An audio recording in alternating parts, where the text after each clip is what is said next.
Alors ne vous faites pas avoir par le marketing hyper agressif des produits dits hyper protéinés. On commence avec la gamme iPro, on vous promet dedans 15 grammes de protéines, on se dit que c'est beaucoup, c'est super, sauf qu'en réalité pour 100 grammes de produits, on a autant de protéines dedans que dans un petit suisse. Et le petit suisse, ça coûte bien moins cher, il y a moins d'ingrédients, donc moi je vous recommande d'acheter des petits suisses plutôt que ce genre de produits. D'autant que dedans on a rajouté des faux sucres, sucralose, acésulfame-car, qui sont pas bons pour la santé. Même chose avec cette boisson, on vous promet 25 grammes de protéines, sauf que c'est une boisson qui est sucrée, vous avez dedans l'équivalent de 15 grammes de sucre, c'est-à-dire 2 à 3 morceaux de sucre. Et là encore on a rajouté du sucralose, un faux sucre. Oh, l'arnaque des produits hyper protéinés.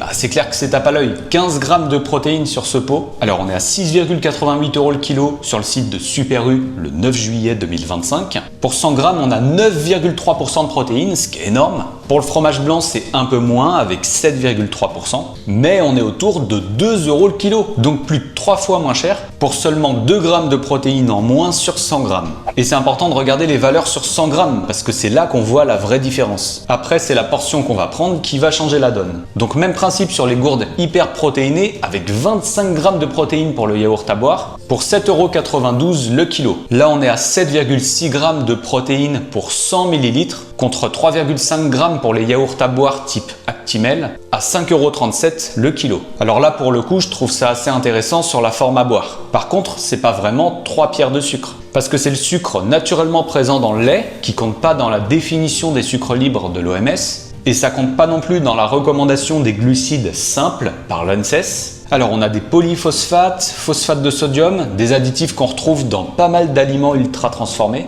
et en excès, ils pourraient poser souci sur l'équilibre phosphocalcique. Alors dans ce produit, on a aussi du sucralose qui est un édulcorant intense artificiel. L'agence européenne EFSA, elle a conclu une dose journalière admissible de 15 mg par kilogramme. Pour un enfant de 30 kg, ça nous fait 30 x 15, donc 450 mg de sucralose par jour comme seuil maximal sans risque, ce qui est à peine 0,5 g.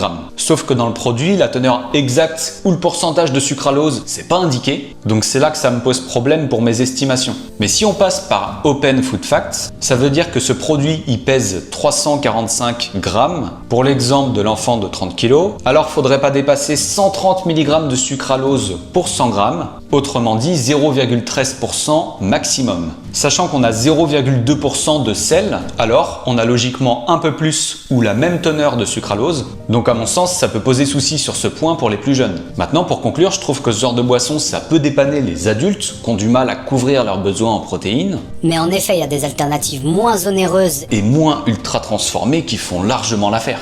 Et en fonction des besoins, il existe même des protéines en poudre pour différentes formes d'utilisation. Et toi, c'est quoi ton astuce protéine? Allez, à bientôt, c'était Landry.